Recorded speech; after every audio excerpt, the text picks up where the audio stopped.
Açıkçası Minnesota'daki yeri daha çok beğendim buraya göre. Bu benim düşüncem.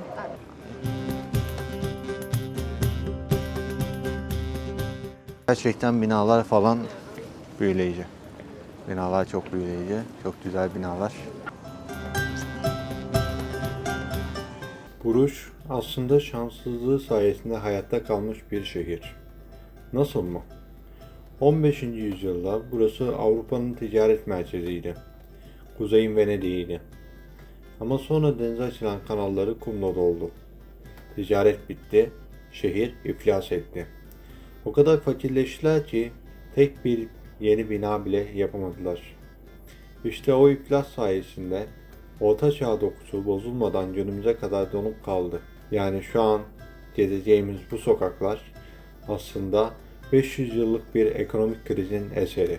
Herkese yeni bir şehirden merhabalar. Bugün Bruges'dayım. Bugün Bruges'e geldim. Burayla alakalı çeşitli araştırmalar yaptım. Yani Brüksel'e göre biraz daha hazırlıklıyım bu sefer. Tren istasyonundan yeni çıktım. Açıkçası internetim de yok. Hani internetim olmadığı için tam bilmiyorum nasıl gitmem gerektiğini vesaire. Ama ilk önce Minnewater Park denilen bir yere gideceğiz. Bu Minnewater Park da Aşk Parkı olarak geçen bir parkmış. İşte içerisinde kuğular varmış. Ondan sonra güzel bir parkmış yani kısacası.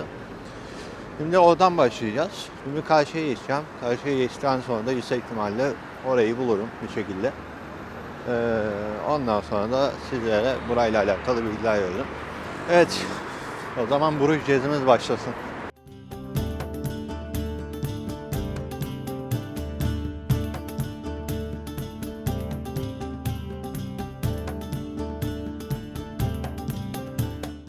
Evet, Bruges gezimiz güzel başladı. O güzel binalar görünmeye başladı. Şimdi Minnewater Parkı'na doğru geldik. Bu taraftan döndüğüm zaman Minnewater Parkı'na gelmiş bulunuyoruz. Şimdi bu parkın özelliği neymiş? Bu parkın özelliği aslında aşk parkı olarak geçiyormuş. İşte bizim Türkiye'deki gibi işte bir çoban bir kıza aşık olur falan filan öyle bir hikayesi var mı bilmiyorum da.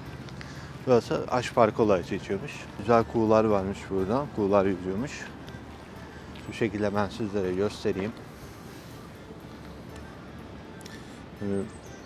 Şöyle görmüş olduğunuz gibi güzel.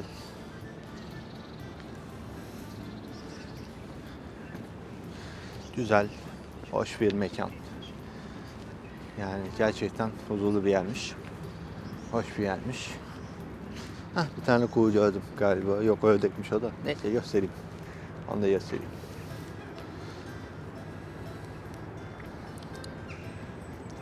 Umarım görünüyordur. Evet, bu şekilde. Güzel bir parktayız. Şimdi buralarda biraz yürüyüp parkın başından sonuna kadar yürüyeceğim. Yürüdükten sonra da başka mekanlar var, başka yerler var, lokasyonlar var. Grootmark'a gideceğiz. Grootmark'ın da ne olduğunu ikinci gün çözdüm. Grootmark ana meydan demekmiş. Yani bizim İngilizce tabiriyle Old Town yani. Bizim şehirlerimiz, şehir merkezlerimiz. Bunlar da Grootmark olarak geçmiş. Grootmark diyorlarmış bunlara. Bugün hava gerçekten soğuk, hava soğuk. Biraz hafiften bir rüzgar var. Hafiften rüzgarlı. Şu an Bruges'e geleli aşağı yukarı bir 5 dakika falan olmuştur. Ve bu 5 dakikalık izlenimim iyi, güzel, hoş. Evet, şimdi sizleri parktan görüntülerle baş başa bırakıyorum. Ve ondan sonra bir sonraki mekanımıza geçeceğiz.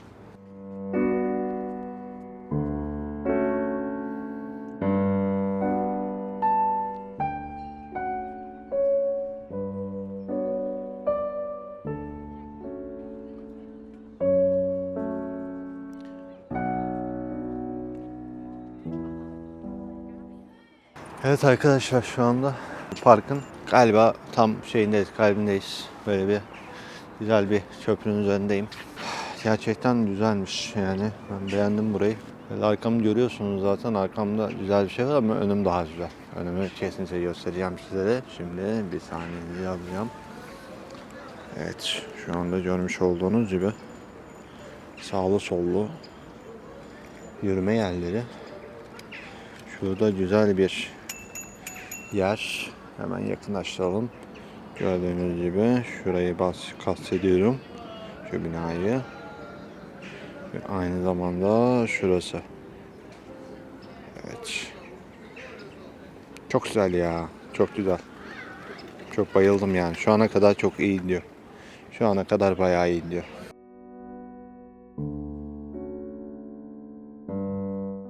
Evet arkadaşlar. Demiş olduğum gibi tren garından çıkıyorsunuz. Tren garından çıktıktan sonra bir 2 dakika ya da 3 dakika yürüyorsunuz. 3 dakika sonra buradasınız. Yani çok yakın. Gerçekten çok yakın. Ve hani zaten manzarayı da görüyorsunuz. Bir şey söylememe çok da gerek yok. Şimdi burada da tarihi bir şey var. Buranın da bir anlamı olduğunu düşünüyorum.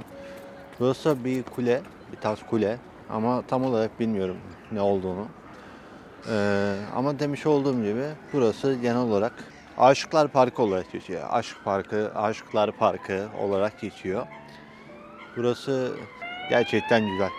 Hani bazen bir şeyler anlatmak istersiniz ama yani zaten manzara çok şey söylediği için benim de çok fazla bir şey söylememe de gerek kalmıyor açıkçası. Ondan dolayı ben de yani biraz açıkçası gevezelik yapıyorum. Yani çok da fazla bir şey söylemeye gerek yok. Yani gerçekten çok güzel. Bir tane film var burada geçen. In Bruges'ti galiba, In Bruges. Orada da işte çok böyle ünlü sahneler var, ünlü lokasyonlar var. Bu lokasyonları da kesinlikle göstereceğim. Örnek veriyorum, Çan Kulesi var. Çan Kulesi'nde işte çıkmak istemiyorlar falan filan. 366 basamak, hatta öyle bir şey vardı. Oraya da çıkacağım. Oradan tepeden de bir görüntü almak istiyorum sizler için ve tabii ki de kendim için. Evet, genel olarak bir şekilde şu anda gezimize devam edelim.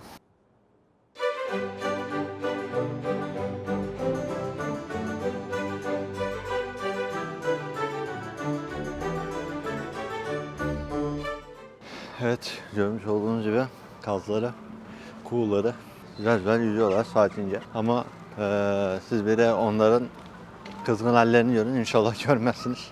Kızgın halleri bayağı kızgın. Yani bırakmıyorlar peşinizi rahat rahat. Ondan dolayı sizlere tavsiyem kazları kızdırmayın. Evet, yola devam.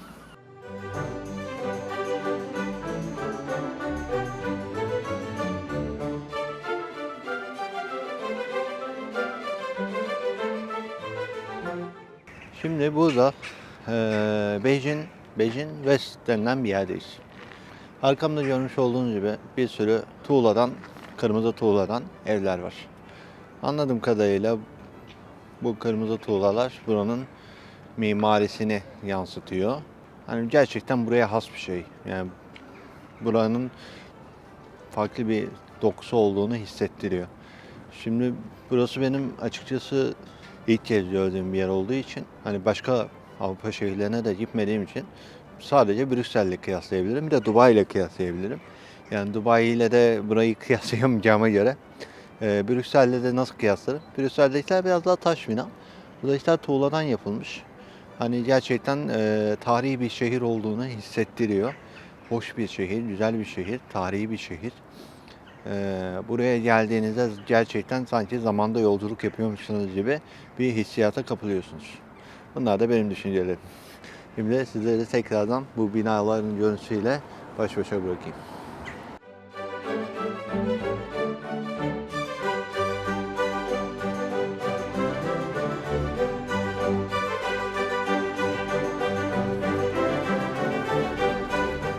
Evet arkadaşlar, şu anda bir manastırın içerisine girdim. Şu anda bir manastırın içerisindeyim. Dev Wingard yazıyor. Şurada göstereyim sizlere. Şöyle Religious Centrum Dev Wingard. Okey. Yani tam olarak ismi bu mudur bilmiyorum. Ama gerçekten çok sessiz ve Buruj'un şu ana kadar gördüğüm kısmına göre gerçekten farklı. Yani çünkü en başta mesela ne demiştim? Demiştim ki buradakiler genelde kırmızı tuğlalardan yapılmış demiştim. Ama mesela buradakiler full beyaz. Farklı. Hani bakın mesela şey olduğu için, anladığım kadarıyla insanlar falan yaşadığı için böyle diye uyarılar koymuşlar. Tabii normal olarak yani şimdi buradaki insanları da şey yapmamak lazım. Rahatsız etmemek lazım. Ama gördüğüm kadarıyla genel olarak farklı bir mekan. Burası anladığım kadarıyla şapel ya da kilise. Artık bilmiyorum buranın ne olduğunu. Ama şu şekilde de göstereyim sizlere. Buradaki kırmızı binayı kastediyorum. Burası anladığım kadarıyla kilise. Burası da bayağı bir eski. Bana uyandırdığı hissiyatı söyleyeyim sizlere. Gerçekten huzurlu. Yani huzur verici bir yer. Ve burada insanlar yaşadığı için çok da yüksek sesle konuşmak istemiyorum. Ama burası bir manastır. Ve yanlış bilmiyorsam 13. 14. yüzyıldan beridir var olan bir manastır. Çünkü yaşayan insanlar var hala içerisinde. Tabii ben görmedim şu anda da. Ama sessiz olunması gerektiğine dair çeşitli uyarılar var. Ondan dolayı biraz daha sessiz konuşuyorum. Şurada bir tane amblem var. Ne olduğunu anlayamadım açıkçası. Bilenler yorumlara yazabilir. Magder Armen Baneus. Herhalde buranın bir şeyi falan olabilir belki. Bilmiyorum. Eyalet bayrağı falan vesaire bir şey olabilir belki. Tam olarak emin değilim de. Evet böyle yani güzel bir yermiş ama. Gerçekten beğendim. Şöyle tekrardan sizleri buranın görüntüleriyle baş başa bırakayım. Sonra yeni destinasyonla devam edeceğiz.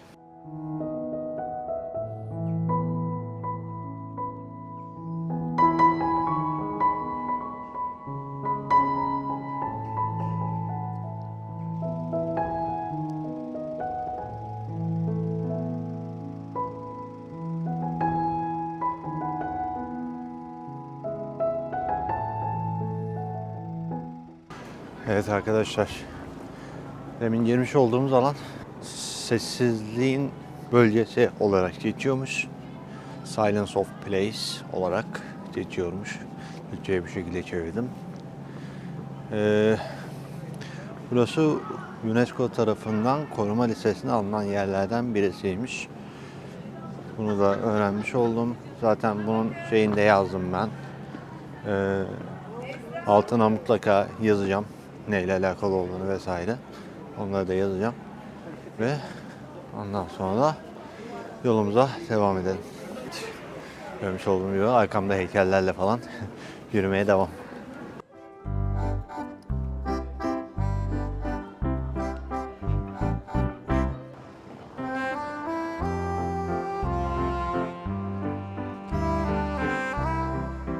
Şu anda o kadar çikolata kokan bir yerden geçiyorum ki hani en tatlı sevmeyen insan bile gerçekten yemek ister ya. Hani o kadar güzel kokar arkadaş ya. Çok güzel kokuyor. Yüksek ihtimalle de yiyeceğim zaten de. Bakalım buradan birkaç şey almayı düşünüyorum. Planlıyorum. Hayırlısı.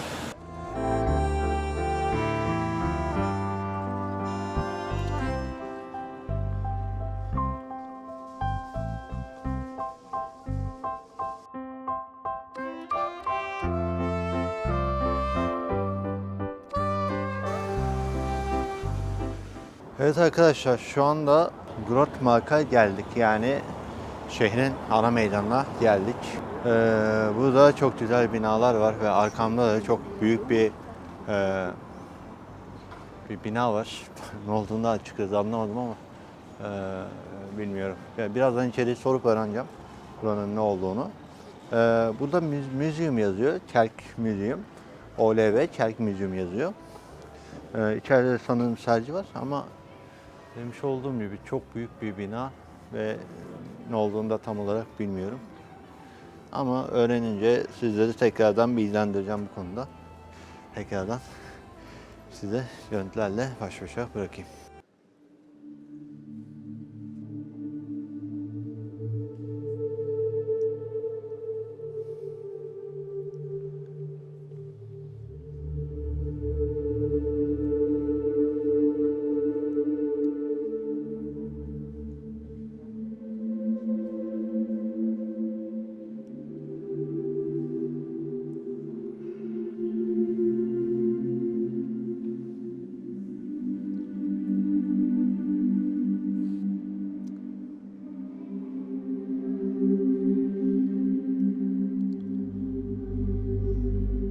Evet arkadaşlar, içeriden görüntüleri gördünüz.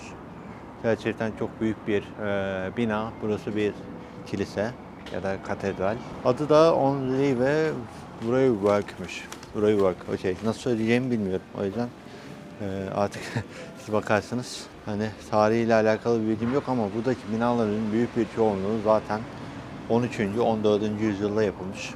13. 14. yüzyılda yapıldığı için yani hepsini aşağı yukarı benzer şeyleri söyleyebiliriz. 13-14, 13-14 bu şekilde düşünebiliriz. Ama gerçekten binalar falan büyüleyici.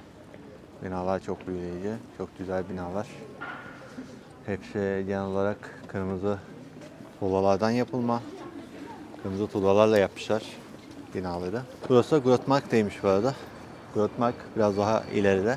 Biraz daha ilerleyip Grootmarkt'ta işte Bruges'un In the Bruges öyle bir film var. O filmde de filmin çekildiği sahneler var. Bir tanesi örnek veriyorum. Bu Çan Kulesi'ne çıkılan yer. 366 basamak. Oraları göstereceğim. Yola devam.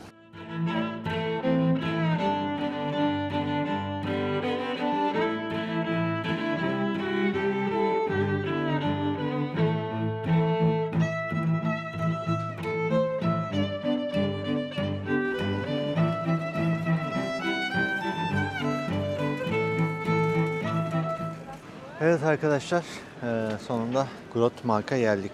Ana meydana geldik. Şu anda arkamda görmüş olduğunuz şu bina. Şöyle göstereyim. Evet, şu bina Belfort olarak geçiyor. Belfort'ta Çan Kulesi. Burada bir film çekilmişti biliyorsunuz. In Bruges diye. Burada işte 366 tane basamak var. Açıkçası ilk indiğimde burayı çıkmayı düşünüyordum ama şu anda düşünmüyorum buraya çıkmayı. Ama şimdi sizlere içeriği de çekeceğim. Buranın tepesine çıkmak galiba 15 euro bir ücreti var. Ondan kaynaklı olarak açıkçası şey yapmak istemiyorum ya, o kadar para da vermek istemiyorum. Çünkü çikolata da aldım, bayağı bir para harcadım. Ana meydandayım, çok güzel. Brüksel'de görmüş olduğum meydanın bir benzeri. Tabii ki buradakilerin bina yapıları vesaireleri çok daha farklı. Bundan dolayı da buranın ayrı bir havası olduğunu kabul etmek lazım. Ama demiş olduğum gibi efsane, çok iyi yani. Belfort'la devam ettireyim. Belfort'a girelim. Ondan sonra da yola devam edelim.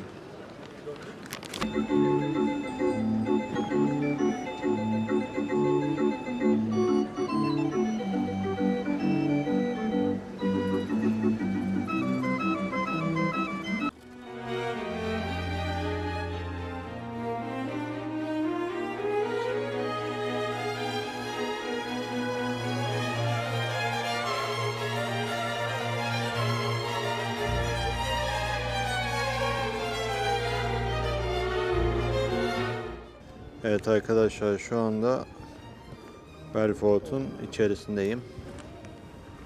Ve burası acayip güzel. Demiş olduğum gibi burası bir filmin sahnesi. In Bruges filmini burada çekmişler. Yani bir sahnesi burada. Buradan çıkmak istemiyorlar işte, 366 tane basamak. Şimdi hak veriyorum niye çıkmak istemediğini. Hak veriyorum yani. Bayağı bir dik. Ben de çıkmam burayı. Ama demiş olduğum gibi güzel yani. Hoş. Burası 13. yüzyılda yapılmış. Güzel bir yer. Tuğlaların dizaynını görüyorsunuz. Tuğlalar da gene kırmızı ağırlıklı. Bruges'un genel evlerinin yapısı zaten kırmızı tuğladan yapılma olduğu için çok da şey değil. Ama burası biraz daha tabii kırmızıya yakın gibi. Ama kırmızı da sayılmaz. Bu şekilde bir yer. Evet arkadaşlar, şimdi son bir yerim kaldı. Bir tane köprü varmış. Çok ünlü bir köprü. Oraya götüreceğim sizleri. Oradan sizlere görüntüler izleteceğim. Ve ondan sonra da Bruges gezimizin sonuna geleceğiz. Evet, bu şekilde. Köprüde görüşmek üzere. Kendinize iyi bakın. Şu anda Bruges'un son önemli destinasyonu olan köprüdeyiz. Ve burası da gerçekten güzel bir köprü. Açıkçası Minnewater'daki yeri daha çok beğendim buraya göre. Bu benim düşüncem. Ama burayı açıkçası o kadar çok beğenemedim ama gene manzarası güzel. Şurada görmüş olduğunuz gibi bir şey var, yer var.